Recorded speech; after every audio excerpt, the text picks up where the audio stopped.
Welcome back to Pastor Emilie's Story Hour. We're reading Rilla of Ingleside by L.M. Montgomery. Chapter 16, Realism and Romance. "Warsaw has fallen," said Dr. Blythe with a resigned air as he brought the mail in one warm August day. Gertrude and Mrs. Blythe looked dismally at each other, and Rilla, who was feeding Jims a Morganized diet from a carefully sterilized spoon, laid the said spoon down on his tray, utterly regardless of germs, and said, "Oh, dear me," in as tragic a tone as if the news had come as a thunderbolt instead of being a foregone conclusion from the preceding week's dispatches.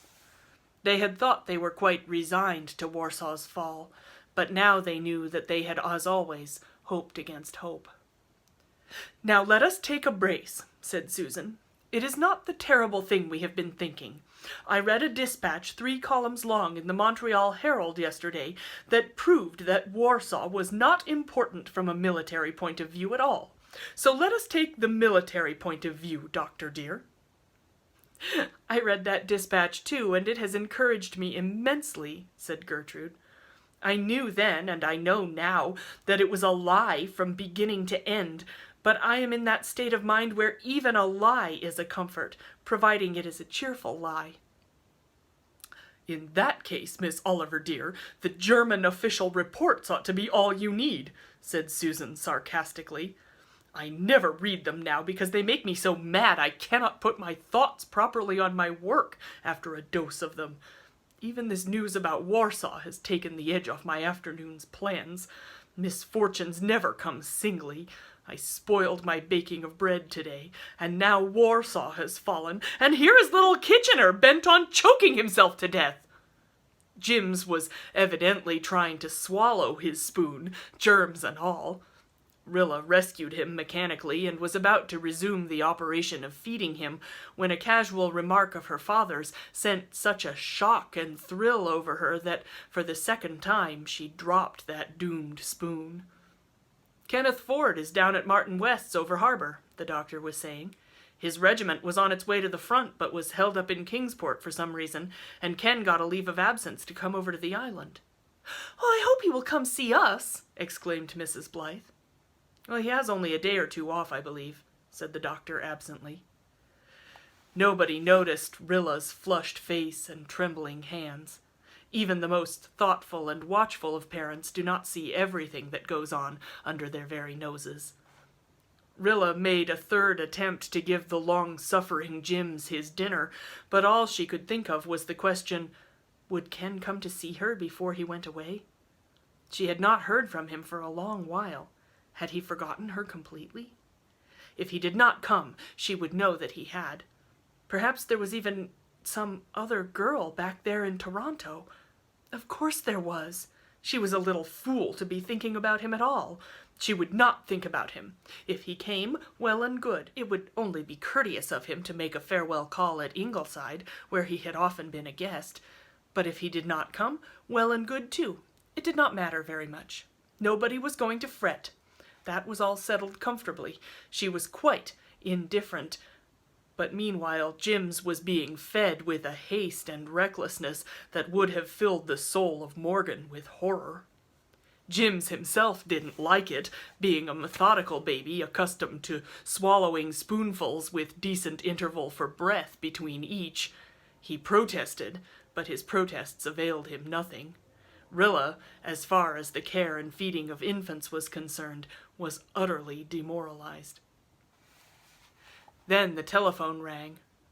There was nothing unusual about the telephone ringing. It rang on an average every 10 minutes at Ingleside, but Rilla dropped Jim's spoon again, on the carpet this time, and flew to the phone as if life depended on her getting there before anybody else. Jims, his patience exhausted, lifted up his voice and wept. "Hello, is this Ingleside?" "Yes." "That you, Rilla?" Yes. Oh, why couldn't Jim stop howling for just one little minute? Why didn't somebody come in and choke him?" "Know who's speaking?" Oh, didn't she know? Wouldn't she know that voice anywhere, at any time? "It's Ken, isn't it?" "Sure thing. I'm here for a look-in. May I come up to Ingleside tonight and see you?" "Of course." Had he used you in the singular or plural sense? Presently she would wring Jims's neck. Oh, what was Ken saying? "See here, Rilla, can you arrange that there won't be more than a few dozen people around? Understand? I can't make my meaning clearer over this bally rural line. There are a dozen receivers down." Did she understand? Yes, she understood. "I'll try," she said. "I'll be up about 8 then. Bye-bye." Rilla hung up the phone and flew to Jim's, but she did not wring that injured infant's neck. Instead, she snatched him bodily out of his chair, crushed him against her face, kissed him rapturously on his milky mouth, and danced wildly round the room with him in her arms.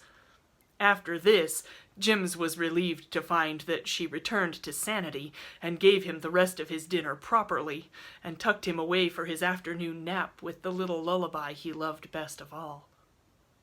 She sewed at Red Cross shirts for the rest of the afternoon and built a crystal castle of dreams all a-quiver with rainbows. Ken wanted to see her alone. That could be easily managed. Shirley wouldn't bother them. Father and Mother were going to the manse. Miss Oliver never played gooseberry, and Jims always slept the clock round from 7 to 7. She would entertain Ken on the veranda. It would be moonlight. She would wear her white georgette dress and do her hair up. Yes, she would, at least in a low knot at the nape of her neck. Mother wouldn't object to that, surely. Oh, how wonderful and romantic it would be. Would Ken say anything? He must mean to say something, or why would he be so particular about seeing her alone? What if it rained? Susan had been complaining about Mr. Hyde that morning. What if some officious junior red called to discuss Belgians and shirts? Or worst of all, what if Fred Arnold dropped in? He did occasionally. The evening came at last, and was all that could be desired in an evening. The doctor and his wife went to the manse. Shirley and Miss Oliver went they alone knew where. Susan went to the store for household supplies, and Jims went to dreamland. Rilla put on her georgette gown, knotted up her hair, and bound a little double string of pearls around it. Then she tucked a cluster of pale pink baby roses at her belt. Would Ken ask her for a rose for a keepsake? She knew that Jem had carried to the trenches in Flanders a faded rose that Faith Meredith had kissed and given him the night before he left. Rilla looked very sweet when she met Ken in the mingled moonlight and vine shadows of the big veranda. The hand she gave him was cold, and she was so desperately anxious not to lisp that her greeting was prim and precise. How handsome and tall Kenneth looked in his lieutenant's uniform. It made him seem older, too, so much so that Rilla felt rather foolish. Hadn't it been the height of absurdity for her to suppose that this splendid young officer had anything special to say to her, little Rilla Blythe of Glen St. Mary?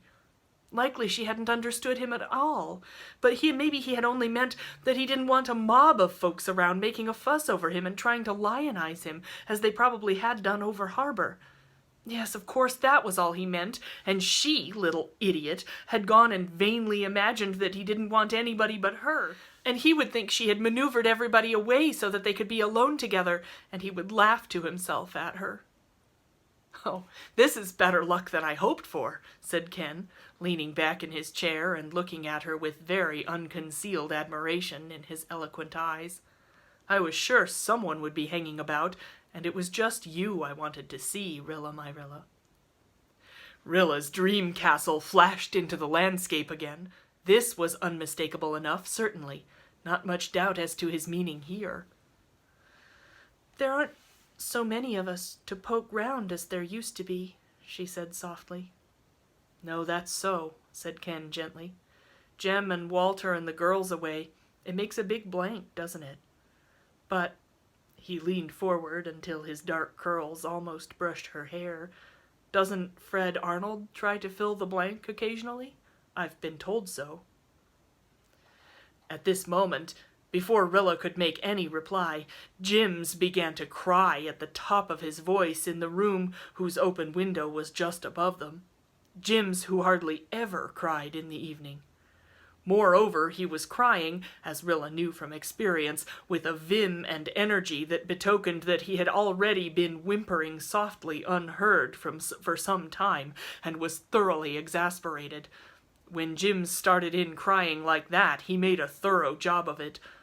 Rilla knew there was no use to sit still and pretend to ignore him. He wouldn't stop, and conversation of any kind was out of the question when such shrieks and howls were floating over your head. Besides, she was afraid Kenneth would think she was utterly unfeeling if she sat still and let a baby cry like that. He was not likely acquainted with Morgan's invaluable volume. She got up. "Jims has had a nightmare, I think. He sometimes has one, and he's always badly frightened by it. Excuse me for a moment." Rilla flew upstairs, wishing quite frankly that soup tureens had never been invented.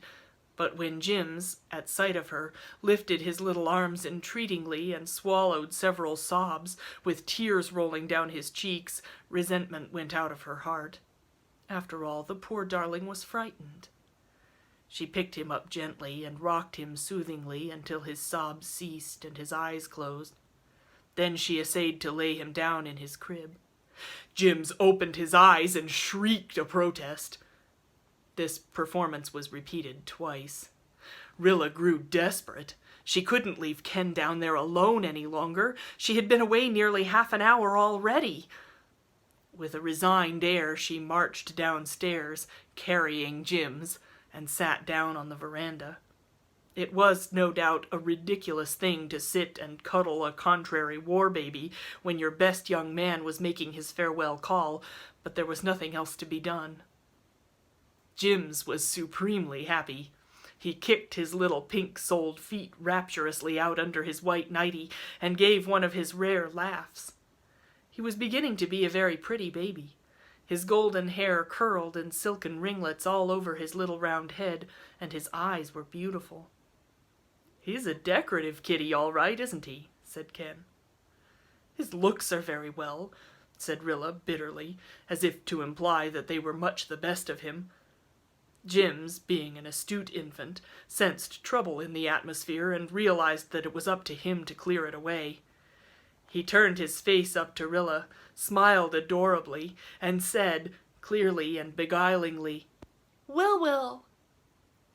It was the very first time he had spoken a word, or tried to speak. Rilla was so delighted that she forgot her grudge against him. She forgave him with a hug and a kiss. Jims, understanding that he was restored to favor, cuddled down against her just where a gleam of light from the lamp in the living room struck across his hair and turned it into a halo of gold at her breast. Kenneth sat very still and silent, looking at Rilla, at the delicate girlish silhouette of her, her long lashes, her dented lip, her adorable chin. In the dim moonlight, as she sat with her head bent a little over Jims, the lamplight glinting on her pearls until they glistened like a slender nimbus, he thought she looked exactly like the Madonna that hung over his mother's desk at home. He carried that picture of her in his heart to the horror of the battlefields of France. He had had a strong fancy for Rilla Blythe ever since the night of the Four Winds dance, but it was when he saw her there, with little Jims in her arms, that he loved her and realized it. And all the while poor Rilla was sitting, disappointed and humiliated, feeling that her last evening with Ken was spoiled, and wondering why things always had to go so contrarily outside of books. She felt too absurd to try to talk. Evidently Ken was completely disgusted too, since he was sitting there in such stony silence. Hope revived momentarily when Jims went so thoroughly to sleep that she thought it would be safe to lay him down on the couch in the living room. But when she came out again, Susan was sitting on the veranda, loosening her bonnet strings with the air of one who meant to stay where she was for some time. "Have you got your baby to sleep?" she asked kindly. "Your baby? Really, Susan might have more tact." "Yes," said Rilla shortly. Susan laid her parcels on the reed table as one determined to do her duty. She was very tired, but she must help Rilla out. Here was Kenneth Ford, who had come to call on the family, and they were all unfortunately out, and the poor child had had to entertain him alone. But Susan had come to the rescue. Susan would do her part, no matter how tired she was. "Dear me, how you have grown up," she said, looking at Ken's 6 feet of khaki uniform without the least awe. Susan had grown used to khaki now, and at 64, even a lieutenant's uniform is just clothes and nothing else. "It is amazing how fast children do grow up. Rilla here now is almost 15. "I'm going on 17, Susan!" cried Rilla almost passionately. She was a whole month past 16. It was intolerable of Susan. "Seems just the other day that you were all babies," said Susan, ignoring Rilla's protest. "You were really the prettiest baby I ever saw, Ken, though your mother had an awful time trying to cure you of sucking your thumb. Do you remember the day I spanked you?" "No," said Ken. "Oh, well, I suppose you would be too young. You were only about 4, and you were here with your mother, and you insisted on teasing Nan until she cried. I had tried several ways of stopping you, but none availed, and I saw that a spanking was the only thing that would serve, so I picked you up and laid you across my knee and lambasted you well. You howled at the top of your voice, but you left Nan alone after that." Rilla was writhing. Hadn't Susan any realization that she was addressing an officer of the Canadian Army? Apparently she had not. Oh, what would Ken think? "I suppose you do not remember the time your mother spanked you either," continued Susan, who seemed to be bent on reviving tender reminiscences that evening. "I shall never, no, never forget it. She was up here one night with you when you were about 3, and you and Walter were playing out in the kitchen yard with a kitten. I had a big puncheon of rainwater by the spout that I was reserving for making soap, and you and Walter began quarreling over the kitten.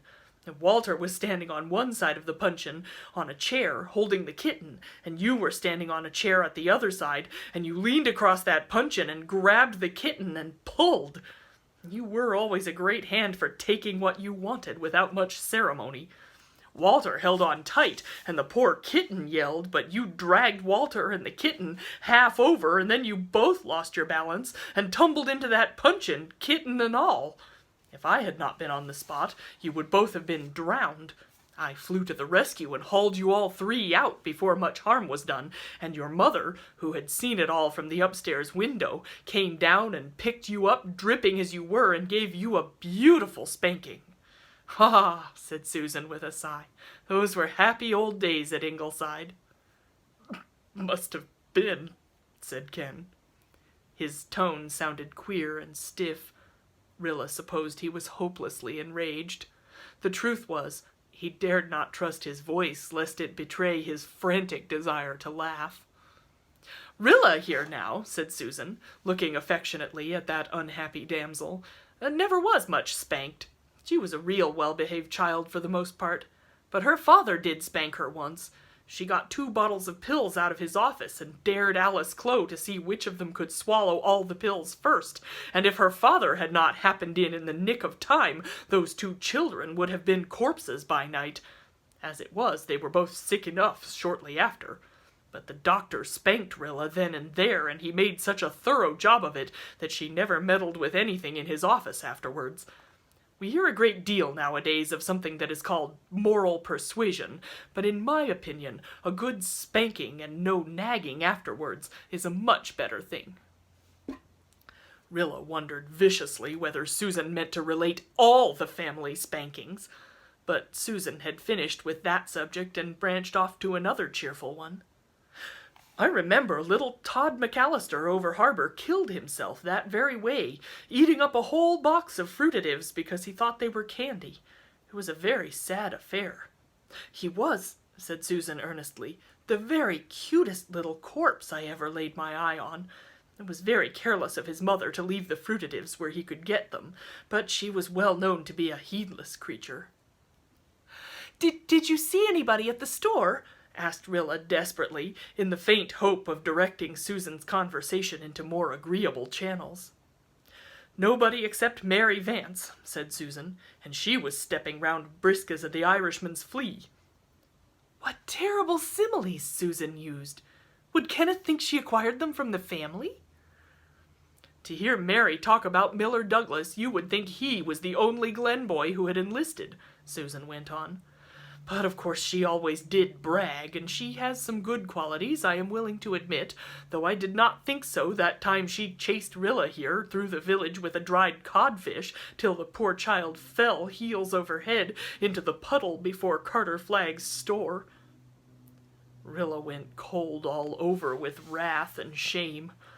Were there any more disagreeable scenes in her past that Susan could rake up? As for Ken, he could have howled over Susan's speeches, but he would not so insult the dueña of his lady, so he sat with a preternaturally solemn face that seemed to poor Rilla a haughty and offended one. "I paid 11 cents for a bottle of ink tonight," complained Susan. "Ink is twice as high as it was last year. Perhaps it is because Woodrow Wilson has been writing so many notes. It must cost him considerable. My cousin Sophia says Woodrow Wilson is not the man she expected him to be, but then no man ever was. Being an old maid, I do not know much about men and have never pretended to, but my cousin Sophia is very hard on them, although she married 2 of them, which you might think was a fair share. Albert Crawford's chimney blew down in that big gale we had last week, and when Susan heard the bricks clattering on the roof, she thought it was a Zeppelin raid and went into hysterics. And Mrs. Albert Crawford says that, of the 2 things, she would have preferred the Zeppelin raid." Rilla sat limply in her chair like one hypnotized. She knew Susan would stop talking only when she was ready to stop, and that no earthly power could make her stop any sooner. As a rule, she was very fond of Susan, but just now she hated her with a deadly hatred. It was 10 o'clock. Ken would have to go soon, the others would be home, and she had not even had a chance to explain to Ken that Fred Arnold filled no blank in her life, nor ever could. Her rainbow castle lay in ruins round her. Kenneth got up at last. He realized that Susan was there to stay as long as he did, and it was a 3-mile walk to Martin West's over harbor. He wondered if Rilla had put Susan up to this, not wanting to be left alone with him, lest he say something Fred Arnold's sweetheart did not want to hear. Rilla got up too and walked silently the length of the veranda with him. They stood there for a moment, Ken on the lower step. The step was half sunk into the earth, and mint grew thickly about and over its edge. Often crushed by so many passing feet, it gave out its essence freely, and the spicy odor hung round them like a soundless, invisible benediction. Ken looked up at Rilla, whose hair was shining in the moonlight, and whose eyes were pools of allurement. All at once he felt sure there was nothing in that gossip about Fred Arnold. "Rilla," he said, in a sudden, intense whisper, "you are the sweetest thing." Rilla flushed and looked at Susan. Ken looked too, and saw that Susan's back was turned. He put his arm about Rilla and kissed her. It was the first time Rilla had ever been kissed. She thought perhaps she ought to resent it, but she didn't. Instead, she glanced timidly into Kenneth's seeking eyes, and her glance was a kiss. "Rilla, my Rilla," said Ken, "will you promise that you won't let anyone else kiss you until I come back?" "Yes," said Rilla, trembling and thrilling. Susan was turning round. Ken loosened his hold and stepped to the walk. "Goodbye," he said casually. Rilla heard herself saying it just as casually. She stood and watched him down the walk, out of the gate and down the road. When the fir wood hid him from her sight, she suddenly said, "Oh!" in a choked way, and ran down to the gate, sweet, blossomy things catching at her skirts as she ran. Leaning over the gate, she saw Kenneth walking briskly down the road, over the bars of the tree shadows and moonlight, his tall, erect figure gray in the white radiance. As he reached the turn, he stopped and looked back, and saw her standing amid the tall white lilies by the gate. He waved his hand, she waved hers, and he was gone around the turn. Rilla stood there for a little while, gazing across the fields of mist and silver. She had heard her mother say that she loved turns in roads. They were so provocative and alluring. Rilla thought she hated them. She had seen Jem and Jerry vanish from her around a bend in the road, then Walter, and now Ken. Brothers and playmate and sweetheart, they were all gone, never it might be to return. Yet still the piper piped, and the dance of death went on. When Rilla walked slowly back to the house, Susan was sitting by the veranda table, and Susan was sniffing suspiciously. "I have been thinking, Rilla dear, of the old days in the House of Dreams when Kenneth's father and mother were courting and Jem was a little baby and you were not born or thought of. It was a very romantic affair, and she and your mother were such chums. To think I should have lived to see her son going to the front. As if she had not had enough trouble in her early life without this coming upon her. But we must take a brace and see it through." All Rilla's anger against Susan had evaporated. With Ken's kiss still burning on her lips, and the wonderful significance of the promise he had asked thrilling her heart and soul, she could not be angry with anyone. She put her slim white hand into Susan's brown, work-hardened one, and gave it a squeeze. Susan was a faithful old dear, and would lay down her life for any one of them. "You are tired, Rilla dear, and had better go to bed," Susan said, patting her hand. "I noticed you were too tired to talk tonight. I am glad I came home in time to help you out. It is very tiresome trying to entertain young men when you are not accustomed to it." Rilla carried Jims upstairs and went to bed, but not before she had sat for a long time at her window, reconstructing her rainbow castle with several added domes and turrets. "I wonder," she said to herself, "if I am or am not engaged to Kenneth Ford." Come back tomorrow for the next chapter.